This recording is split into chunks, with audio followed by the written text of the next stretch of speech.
La sala de reuniones del bufete de abogados en el centro de Dallas era un mausoleo de caoba y acero, fría como el corazón del hombre cuyo testamento se estaba leyendo. El aire acondicionado zumbaba una nota monótona y helada, el único sonido además del susurro de papeles que sellaban mi destino.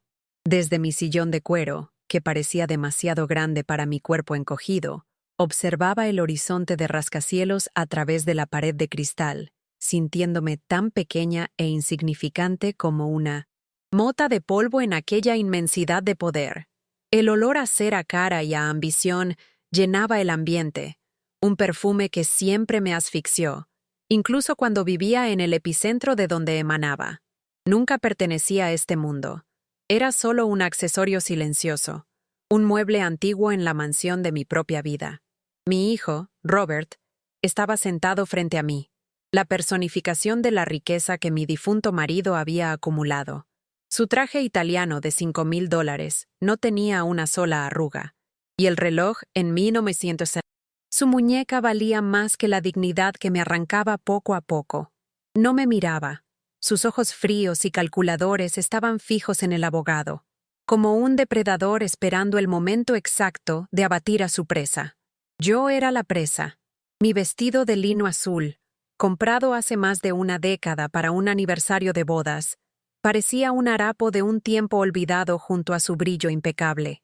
Sentía el peso de mis 76 años, no en los huesos, sino en el alma, cansada de toda una vida de servicio invisible y humillación velada.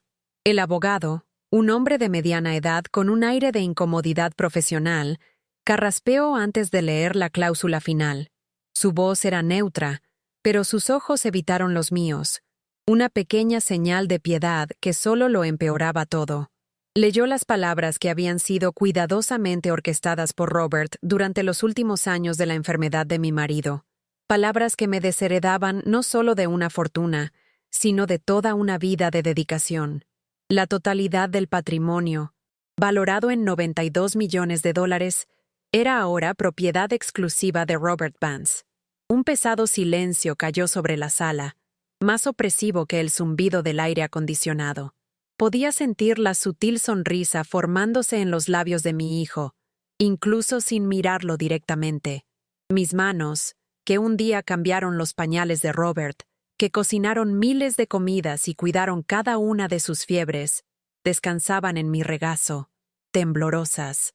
Las venas marcadas y las pequeñas manchas de la edad contaban la historia de una vida de trabajo doméstico, un trabajo que, a los ojos de mi propio hijo, no valía nada. Recordaba sus crueles palabras a lo largo de los años, susurradas para que su padre no oyera, llamándome un gasto, una carga que el éxito de él y de su padre arrastraba. Yo había interiorizado esa narrativa, creyendo que mi valor estaba ligado a mi papel de esposa y madre, un papel que ahora me era brutalmente revocado. El abogado, visiblemente avergonzado por la crueldad implícita del documento, hizo un último intento de formalidad. Señor Vance, el testamento no menciona ninguna provisión para su madre, la señora Eleanor Vance. ¿Hay algún acuerdo particular que deba registrarse?, preguntó, su voz un poco más baja, como si quisiera suavizar el golpe que sabía que estaba por venir. Fue en ese momento cuando Robert finalmente se volvió hacia mí. El desprecio en sus ojos era una fuerza física, algo que me empujó aún más hacia dentro del sillón, robándome el poco aire que tenía en los pulmones. Aquella mirada no era de un hijo a una madre, era la de un conquistador a un territorio derrotado. Entonces, pronunció la frase que se convertiría en el punto cero de mi ruina, y, sin que yo lo supiera, de mi improbable resurrección. Con una sonrisa cruel y desdeñosa, dijo en voz alta y clara para que todos en la sala oyeran: «No esperes ni un centavo del dinero de papá. Él y yo sabíamos quién trabajó de verdad por esto. Tú no eres parte de ello». Las palabras no fueron gritadas, sino dichas con una calma cortante, cada sílaba una afilada cuchilla perforando lo que quedaba de mi corazón. La humillación no fue solo financiera, fue existencial. No solo me estaba negando dinero, estaba borrando mi historia, mi contribución, mi valor como ser humano. Un colapso silencioso se apoderó de mí. No hubo lágrimas. No hubo un grito. Solo un vacío helado que se extendió desde mi pecho hasta cada extremidad de mi cuerpo. El mundo a mi alrededor perdió el sonido, el color, la forma. Veía los labios del abogado moverse, pero no oía nada. Sentía el cuero frío del sillón contra mi espalda, pero mi cuerpo estaba entumecido. El dolor era tan inmenso que se convirtió en ausencia. Un agujero negro donde, momentos antes, había una mujer, una esposa, una madre. Fui reducida a la nada por la codicia de la única persona en el mundo con la que debería haber podido contar. La humillación pública fue la capa final de crueldad. Robert quería testigos. Quería que el abogado, su secretaria, el mundo, supieran que yo era inútil, un apéndice desechado. Su mirada permaneció en mí un momento más, saboreando su victoria, antes de volverse hacia el abogado para discutir los siguientes pasos burocráticos de su nueva y vasta riqueza. Yo era una nota a pie de página olvidada en el documento de su vida, y él acababa de pasar la página. Aquel momento definió la pobreza de su alma de una forma que ninguna cantidad de dinero podría jamás ocultar. Si esta historia ha tocado tu corazón de alguna manera, considera suscribirte a nuestro canal y, por favor, comenta desde qué ciudad nos estás viendo. Saber que contamos con tu compañía en este viaje significa mucho para nosotros. Reuní una fuerza que no sabía que poseía y me levanté. Mis movimientos eran lentos, robóticos. Cada paso hacia la puerta de aquella sala era un esfuerzo monumental. No miré hacia atrás. No podía. Si veía el rostro triunfante de Robert una vez más, temía que el poco de dignidad que me quedaba se hiciera añicos en el suelo de mármol pulido. Simplemente caminé, sintiendo las miradas de lástima e incomodidad sobre mi espalda. Un pesado manto de vergüenza que no merecía llevar. El pomo de la puerta estaba helado bajo mi mano temblorosa. Al abrir la puerta, el sonido del mundo real volvió en un torrente abrumador, pero parecía lejano, ahogado, como si estuviera bajo el agua. Caminé por el lujoso pasillo, pasando junto a obras de arte que valían más de lo que yo jamás había poseído. En mi vida, era un fantasma en aquel palacio de cristal y acero, invisible para las personas apresuradas que pasaban a mi lado, absortas en sus propias vidas de importancia y propósito. Mi propósito, al parecer, acababa de ser oficialmente extinguido. La puerta del ascensor se abrió y entré en el cubículo de espejos. Por primera vez, me enfrenté a mi propio reflejo. Vi a una mujer mayor, con los ojos azules desorbitados por el shock y el dolor. Vi las arrugas de mi rostro no como marcas de una vida bien vivida, sino como un mapa de tristezas silenciosas y largos años de negligencia emocional. ¿Quién era esa mujer? ¿Dónde estaba la joven que se casó enamorada, que soñaba con construir una familia feliz? Estaba enterrada bajo capas y capas de deber, silencio y, finalmente, abandono. Cuando las puertas del ascensor se abrieron en la planta baja, el calor húmedo y pesado de Dallas me golpeó como un golpe físico. El contraste con el ambiente artificialmente frío de la oficina era brutal. Me quedé parada en la acera concurrida, el ruido del tráfico y de las conversaciones a mi alrededor formando una cacofonía sin sentido. No tenía a dónde ir. La casa donde viví durante 50 años, donde crié a mi hijo, donde cuidé a mi marido hasta su último aliento, ahora pertenecía a Robert. Estaba literalmente en la calle, con un bolso que contenía una cartera, un pañuelo y las ruinas de toda una vida. Caminé sin rumbo por las calurosas calles de Dallas, un fantasma en medio del ajetreo de la vida. Cada rascacielos que perforaba el cielo parecía un monumento a la riqueza que se me había negado. Cada risa que oía de un transeúnte era una puñalada en mi silencio desolado. El sol golpeaba con fuerza el asfalto, creando un espejismo de agua que parpadeaba a lo lejos, tan irreal como el futuro que se extendía ante mí. No tenía un destino, no tenía un plan. Lo único que poseía era el dolor punzante en el pecho y las palabras de Robert, resonando en mi mente como un mantra cruel. Tú no. Eres parte de esto. Tenía razón. Yo no era parte de su mundo, y ahora, al parecer, no era parte de ningún mundo. La realidad de mi situación comenzó a filtrarse en la niebla de mi shock. La casa. Mi hogar durante 5 décadas. El único lugar en el mundo que era verdaderamente mío. Ya no me pertenecía. Cada maceta en el jardín, cada libro en la estantería, cada fotografía en la pared, ahora eran de Robert, para disponer de ellas como quisiera. Y yo sabía cómo iba a disponer. Borraría todo, rastro de mi existencia con la misma fría eficiencia con la que me borró de su corazón y del testamento de su padre. La idea de no tener una cama para dormir esta noche era un miedo abstracto, pero la idea de no tener un hogar era una herida profunda y concreta. Fue entonces cuando lo vi. En una calle lateral, encajonado entre un moderno edificio de oficinas y una casa de empeños, había un pequeño café. Café de la Esperanza, decía el letrero de madera descolorido. Esperanza. La palabra pareció una amarga ironía, pero el lugar emanaba una calma que me atrajo. Era modesto, casi invisible, un refugio de la opulencia agresiva que me rodeaba. Con los pocos dólares que tenía en el bolso, decidí entrar. No quería café, no quería comida. Solo necesitaba una silla, un momento para respirar e intentar impedir que mi mundo se desmoronara por completo. Aquel pequeño gesto, el de cruzar aquella puerta, fue el primer paso para salir del abismo. El interior del café era tan cálido como modesto era. El exterior. El olor a café recién hecho y canela flotaba en el aire. Un aroma de consuelo y sencillez. Mesas de madera oscura, un poco rayadas por el uso. Un mostrador con algunos bollos dulces.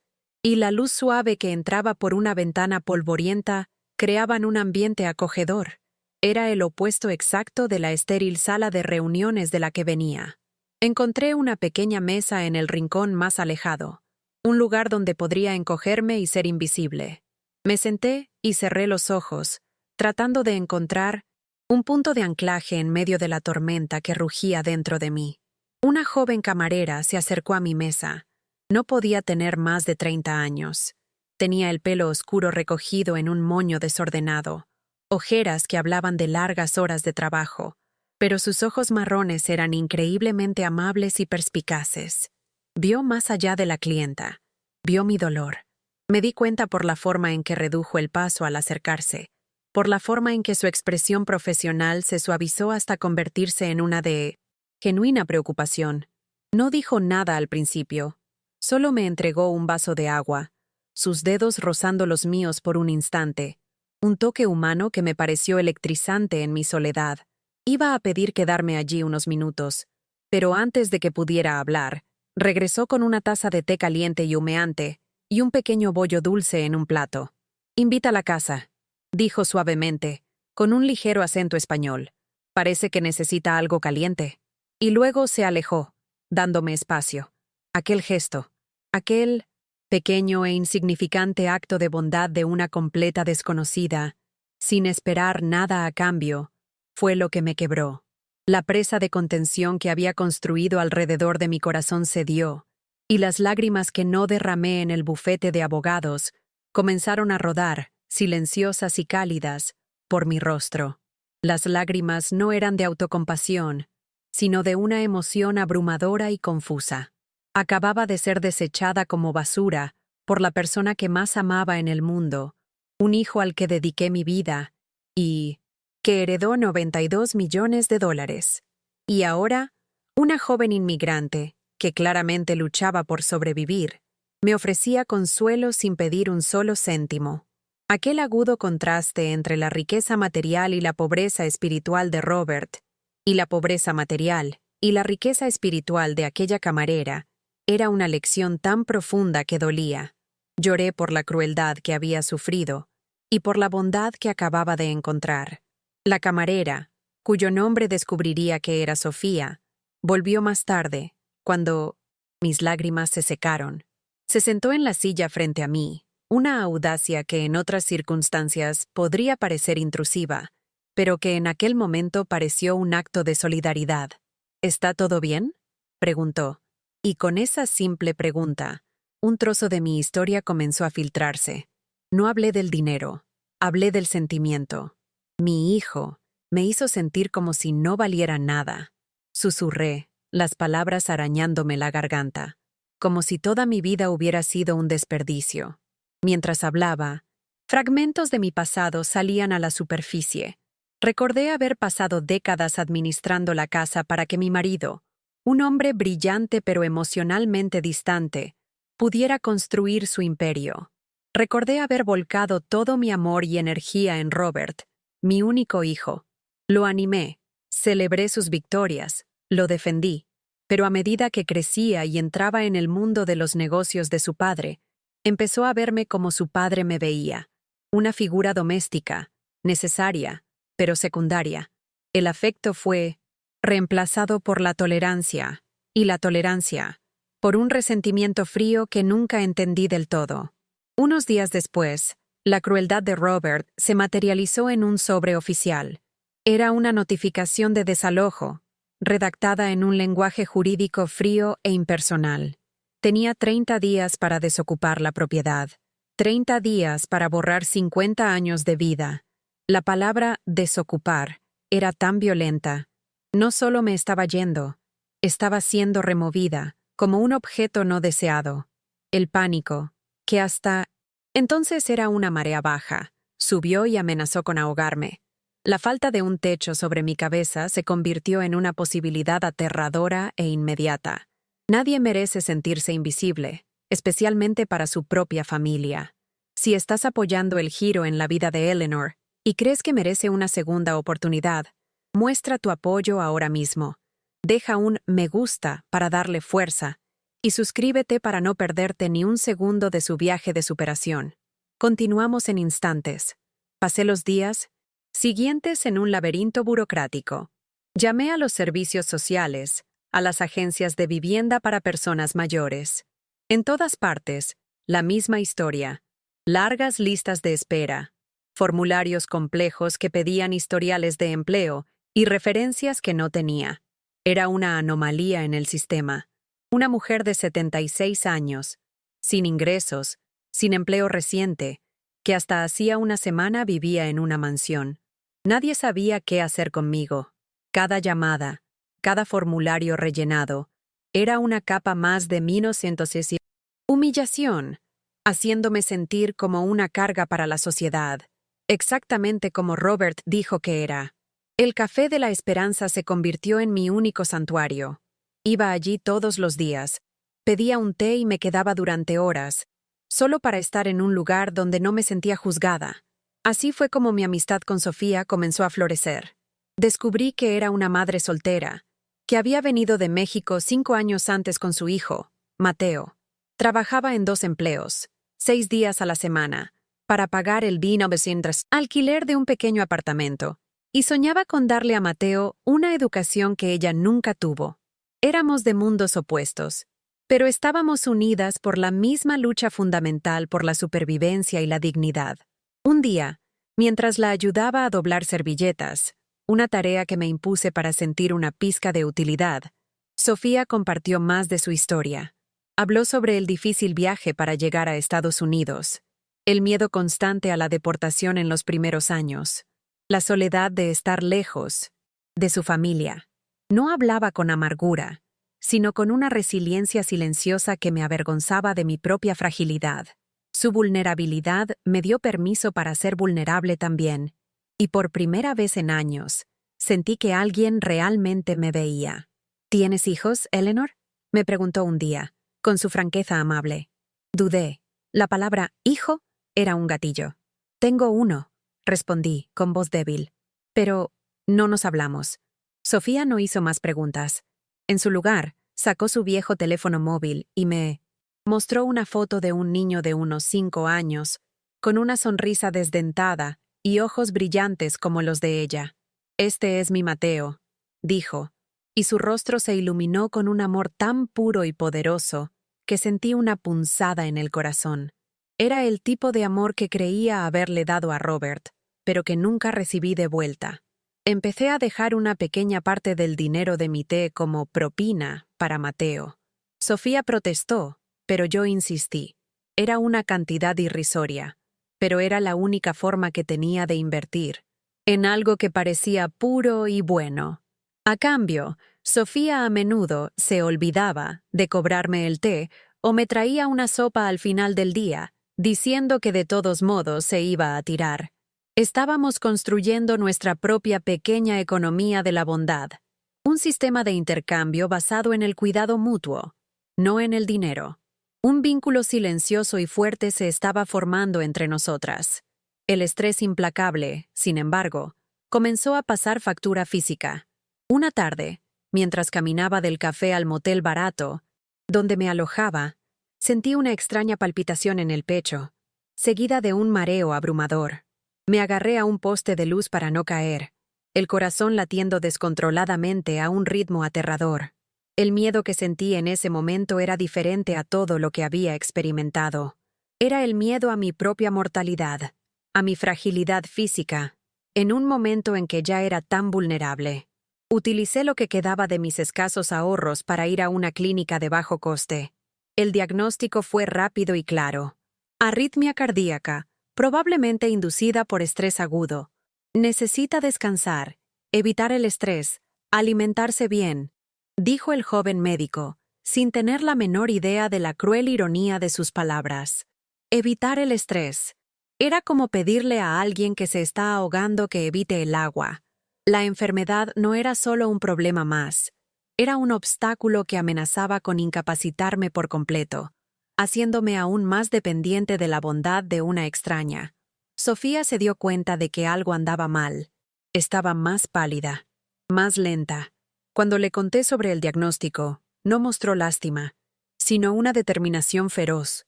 No puedes quedarte en ese motel, Eleanor. El lugar es sucio y deprimente.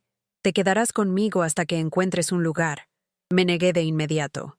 La idea de ser una carga era mi mayor terror, la confirmación de todo lo que Robert pensaba de mí. No puedo, Sofía. Yo no... Pero ella me interrumpió, poniendo su mano sobre la mía. Las familias se ayudan, y ahora somos una... familia. Así fue como conocí a Mateo. Esa noche, cuando Sofía prácticamente me arrastró a su minúsculo apartamento, el niño corrió hacia la puerta. Me miró con curiosidad, no con desconfianza. Sofía le dijo algo en español, y él entonces se volvió hacia mí y con una sonrisa tímida preguntó, ¿eres la abuela del café? Antes de que pudiera responder, me abrazó por las piernas. Abuela. La palabra simple, dicha con la inocencia de un niño, abrió una compuerta de emoción en mí, curando una herida que ni siquiera sabía que sangraba tan profundamente.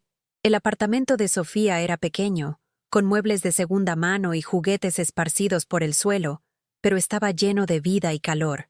Esa noche, los tres nos sentamos en su pequeña mesa de cocina y compartimos una comida sencilla de arroz, frijoles y pollo.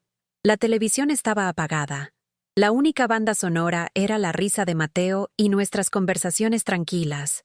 Recordé las cenas silenciosas y tensas en mi antigua mansión, en una mesa de caoba para 12 personas, donde mi marido y yo apenas intercambiábamos una palabra.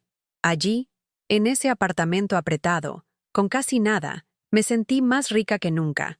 Con la ayuda de Sofía, comencé a empaquetar mis pocos enseres personales de la casa. Cada objeto era una tortura.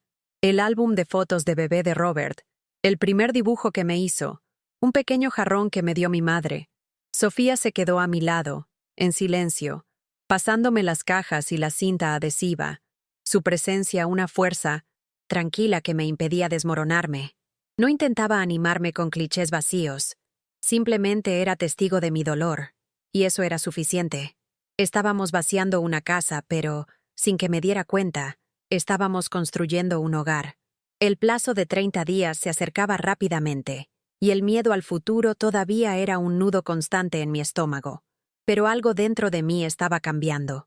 El miedo a ser una carga estaba siendo lentamente reemplazado por una nueva comprensión de lo que significaba ser fuerte. La fuerza no era la independencia total o la riqueza material. La fuerza era la capacidad de aceptar ayuda, de dar amor y de construir una conexión humana a partir de la nada. Mirando a Sofía y a Mateo, me di cuenta de que la pobreza emocional de Robert era su prisión, no la mía. Había perdido una fortuna, pero estaba encontrando algo infinitamente más valioso. El último día en la casa fue el más difícil. El eco de mis pasos en el suelo de madera desnudo era el único sonido, un ritmo, fúnebre para la vida que allí existió. Las habitaciones, ahora vacías de muebles y alfombras, parecían más grandes y frías. Las paredes repletas de marcas y contornos pálidos, donde antes colgaban cuadros y fotografías. Eran como cicatrices, fantasmas de una felicidad pasada. El aire estaba cargado con el olor a polvo y recuerdos. Cada partícula de luz que danzaba en los rayos de sol parecía llevar un fragmento del pasado.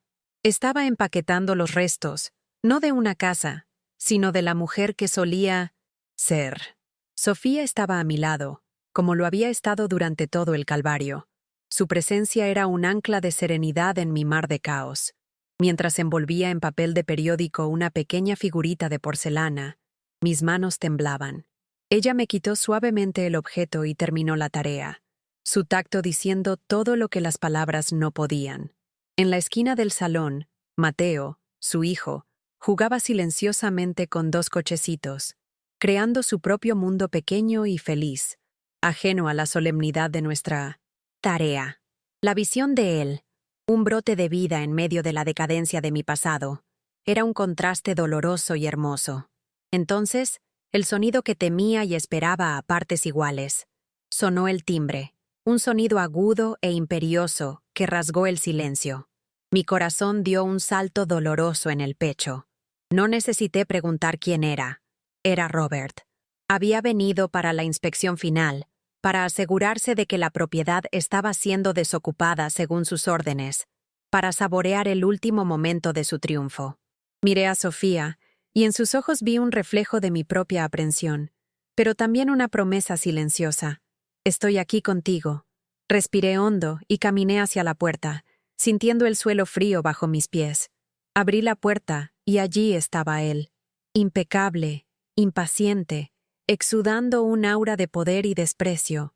Sus ojos pasaron por encima de mí como si fuera un detalle insignificante y examinaron el interior de la casa con una mirada de propietario. No dijo, hola, ni, ¿cómo estás? Su mirada pasó por encima, de Sofía y Mateo sin la menor señal de reconocimiento, como si fueran parte del mobiliario a desechar. Para él, eran invisibles, figuras sin importancia en el gran teatro de su vida.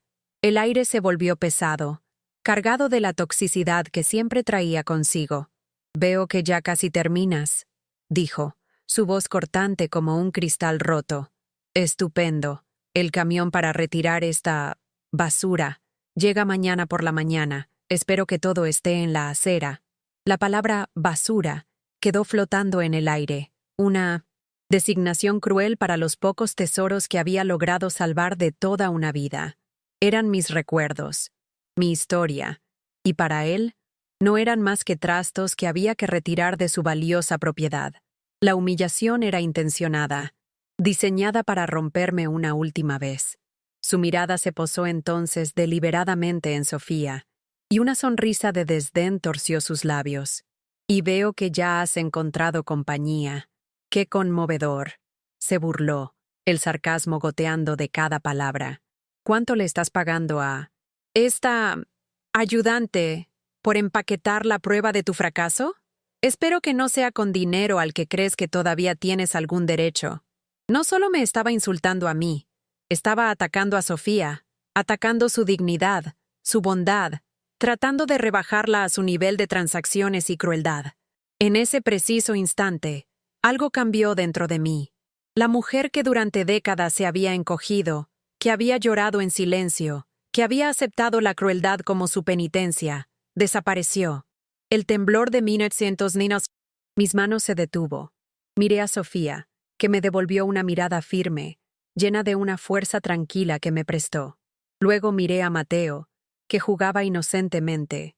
Ya no estaba sola, luchando por mí misma. Estaba luchando por ellos, por la decencia, por la bondad que representaban. Una calma de acero se instaló en mi corazón. Por primera vez en mi vida, miré directamente a los ojos de Robert, sin miedo, sin sumisión, y lo que vi no fue al gigante poderoso que siempre temí, sino a un hombre pequeño y hueco. Vi un vacío abismal detrás de sus ojos fríos, una pobreza de espíritu tan vasta que ninguna cantidad de dinero podría llenar. Era una concha bellamente pulida, pero completamente vacía por dentro. La percepción me liberó. Mi miedo, que había sido su mayor arma contra mí, se evaporó. Entonces, hablé. Mi voz no era alta, pero resonaba con una claridad y una autoridad que nos sorprendió a los dos. Heredaste $92 millones, Robert. Comencé, cada palabra calmada y deliberada. Pero, eres el hombre más pobre que conozco. Dejé que las palabras flotaran en el aire un momento antes de continuar. No tienes nada, no tienes amor, no tienes compasión, no tienes decencia. Yo, en cambio, dije, gesticulando suavemente hacia Sofía, he encontrado una familia de verdad en menos de un mes, y esa es una riqueza que nunca entenderás. Robert se quedó boquiabierto, momentáneamente conmocionado por mi audacia. Su expresión pasó de la sorpresa a la pura ira, su rostro enrojeciendo. Abrió la boca para tomar represalias, para vomitar más veneno, pero una interrupción mundana lo silenció. El familiar crujido de la ranura del correo en la puerta principal, seguido por el suave sonido de los sobres cayendo al suelo de madera. Un sonido que había oído todos los días durante 50 años. Un sonido que, ese día, lo cambiaría todo. Casi por instinto, un reflejo de décadas de rutina, me agaché a recoger la correspondencia. Eran las facturas de siempre, publicidad, y un sobre marrón, más grueso que los demás. Tenía el logotipo de una compañía de seguros que apenas reconocí. Estaba dirigido a mí, Sra. Eleanor Vance. Robert observaba con una sonrisa de desdén, sin duda pensando que era otra notificación de deuda para añadir a mi colección de miserias. Con las manos sorprendentemente firmes, abrí el sobre. Mis ojos recorrieron la jerga legal del documento hasta que encontraron el párrafo principal. Y entonces, mi corazón se detuvo. Era una póliza de seguro de vida, contratada por mi marido hacía más de 40 años, mucho antes de que soñara con pozos de petróleo y millones de dólares. Una pequeña póliza de la época en que éramos jóvenes y teníamos poco más que el uno al otro. Debía de haberla olvidado por completo, y por lo tanto, Robert nunca supo de su existencia. El beneficiario nunca había sido cambiado. Era yo. Solo yo. La cantidad no era una fortuna como la de Robert, pero para mí era el mundo. $250,000. Era suficiente para un nuevo comienzo.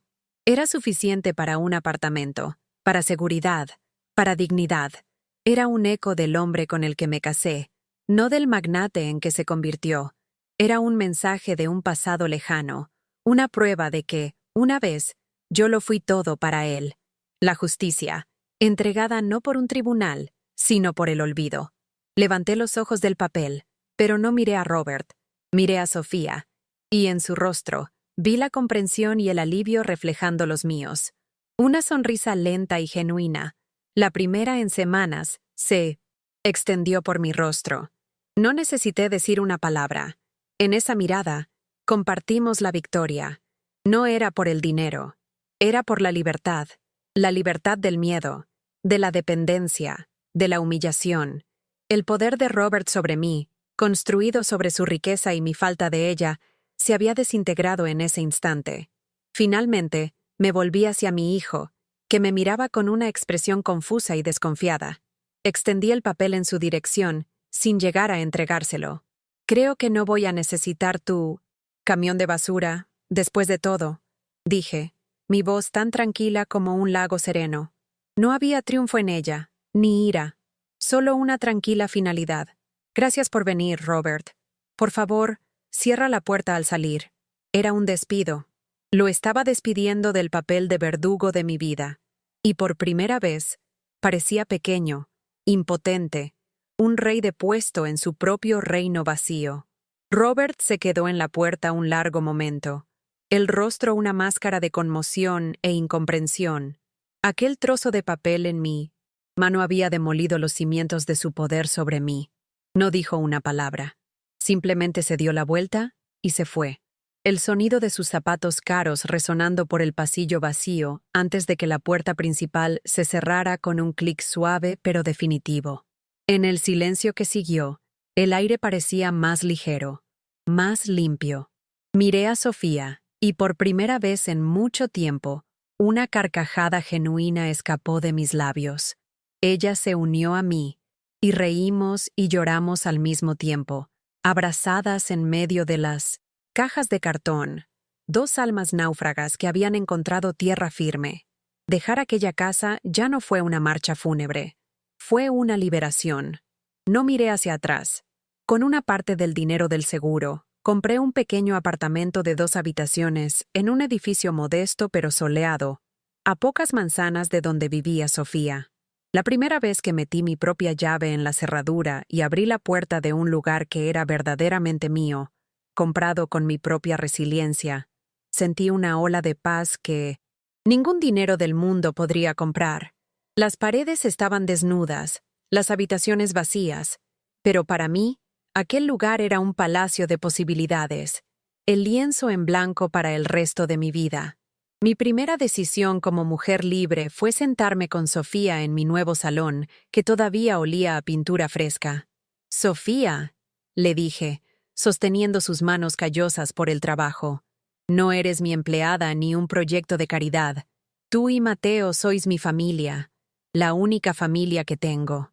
Le anuncié que quería invertir en ella, pagarle los estudios de administración de empresas en un curso nocturno, para que pudiera dejar uno de sus trabajos y tener más tiempo para su hijo y para ella misma. Quería darle la oportunidad que la vida nunca le había dado. Las lágrimas que brotaron en los ojos de Sofía esta vez no eran de tristeza o estrés, sino de pura incredulidad y gratitud. Protestó, diciendo que era demasiado, que no podía aceptarlo. «Ya me has dado un techo», susurró. «Eleanor, esto no es un techo», respondí suavemente. «Es el suelo sobre el que construiremos nuestro futuro juntas». Ese día, nuestro vínculo quedó sellado, no por sangre u obligación, sino por elección mutua y amor. Ella aceptó, y en su sí, oí el sonido de 2 vidas cambiando de rumbo para siempre. Observando mi nuevo barrio, empecé a fijarme en los demás. Los ancianos sentados solos en los bancos del parque, las personas cuyos ojos llevaban el mismo tipo de soledad que yo conocía también. Recordé la taza de té, caliente de Sofía, aquel pequeño gesto que me salvó. Y entonces, una idea, clara y poderosa, se formó en mi mente. Mi propósito no era solo asegurar mi propio confort, era multiplicar la bondad. Era tomar la luz que me habían dado y usarla para iluminar otros rincones oscuros. No podía resolver los problemas del mundo, pero podía calentar una taza de sopa. Con el resto del dinero del seguro, decidí no comprar muebles caros ni ropa nueva. En su lugar, alquilé un pequeño local vacío en la esquina. El lugar estaba polvoriento y abandonado, pero tenía grandes ventanales que dejaban entrar el sol. Sofía y yo pasamos semanas limpiando, pintando las paredes de un amarillo cálido y alegre. El nombre surgió de forma natural, un homenaje al centro de nuestra nueva vida, la mesa de Eleanor. No sería solo un comedor social, sería un refugio, un lugar donde la comida se servía con una generosa porción de dignidad y conversación. Sofía, ahora libre de su segundo empleo y llena de una nueva energía, se lanzó de cabeza al proyecto. Reveló tener un talento innato para la organización, negociando con proveedores locales y creando un sistema eficiente para la cocina. Mateo se convirtió en nuestro director de arte, llenando las paredes con sus vibrantes dibujos de soles sonrientes y flores de colores. Cada martillazo, cada pincelada, era un acto de construcción. Estábamos construyendo un negocio, sí, pero, más importante, estábamos construyendo una comunidad desde cero, con las manos y el corazón. El día de la inauguración fue silencioso y modesto. Pusimos un cartel sencillo en la puerta: comidas calientes y compañía. Todos son bienvenidos. Al principio, la gente entraba con vacilación, desconfiada, pero el olor a sopa casera y pan recién hecho era una invitación irresistible. Poco a poco, las mesas empezaron a llenarse, no de clientes, sino de vecinos, hombres y mujeres mayores, madres solteras con sus hijos, personas que, como yo, habían sido empujadas a los márgenes de la vida. Mi vida adquirió un nuevo ritmo, un nuevo propósito. Todas las mañanas estaba allí para recibir a nuestros invitados con una sonrisa. Ya no era la señora Vance, la viuda invisible. Era Eleanor. Aprendí los nombres de todos, escuché sus historias, compartí sus pequeñas alegrías y tristezas. Descubrí que la cura para mi propia soledad era conectar con la soledad de los demás. En ese pequeño restaurante, rodeada por el zumbido de las conversaciones y el tintineo de las cucharas, me sentía más viva y útil que en todos mis años en la mansión. Vi a Sofía florecer ante mis ojos. La mujer cansada y preocupada que conocí en el café dio paso a una gerente segura y capaz. Aplicaba lo que aprendía en sus clases nocturnas directamente a nuestro proyecto, optimizando presupuestos e inspirando a los voluntarios que empezaron a aparecer.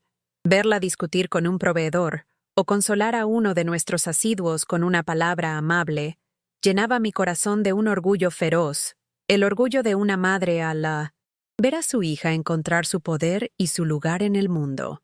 A veces, por la noche, pensaba en Robert, solo en su fría mansión, contando su dinero.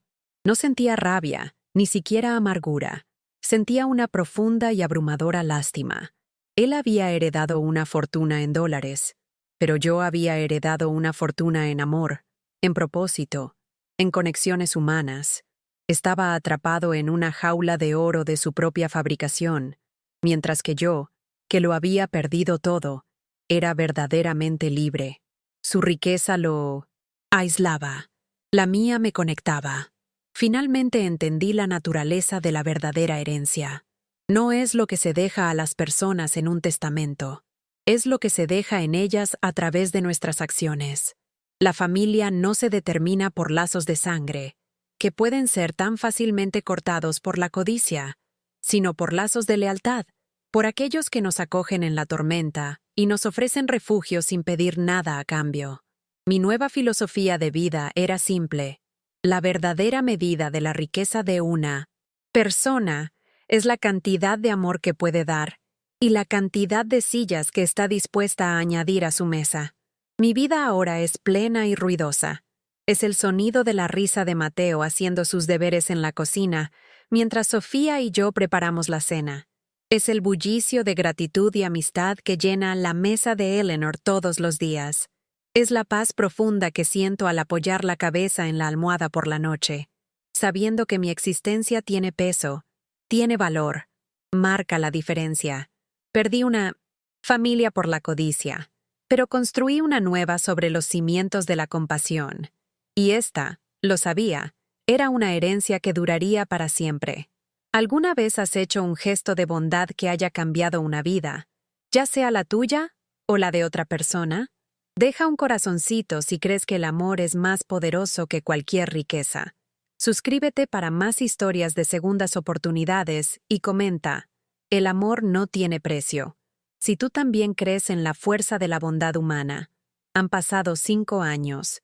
5 años que parecieron más ricos y llenos de vida que los 50 que los precedieron.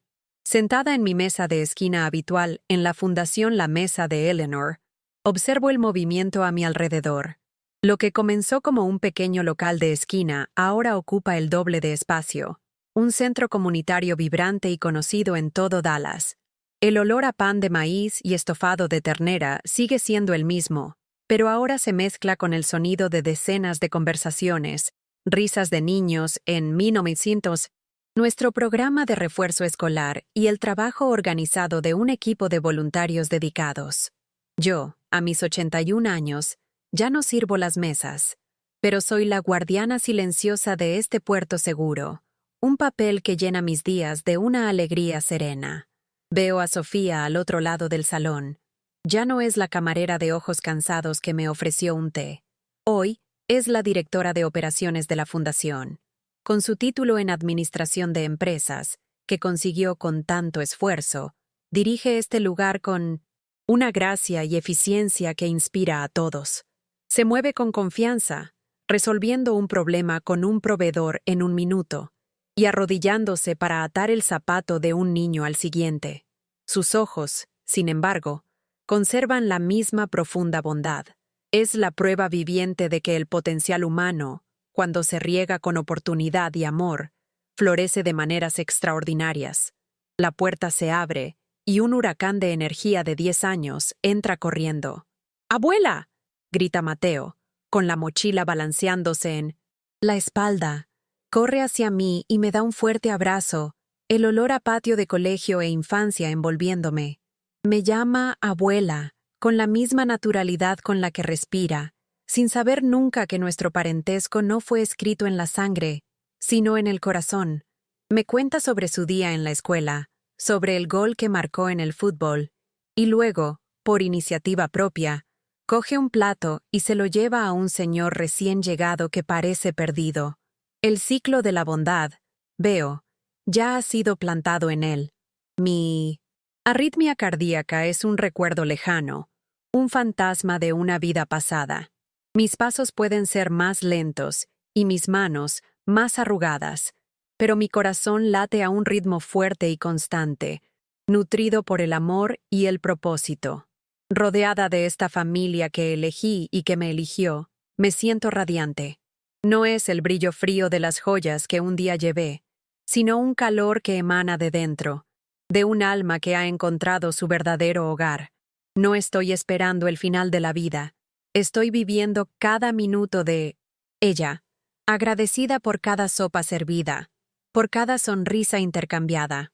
La semana pasada, un voluntario dejó un periódico sobre una mesa.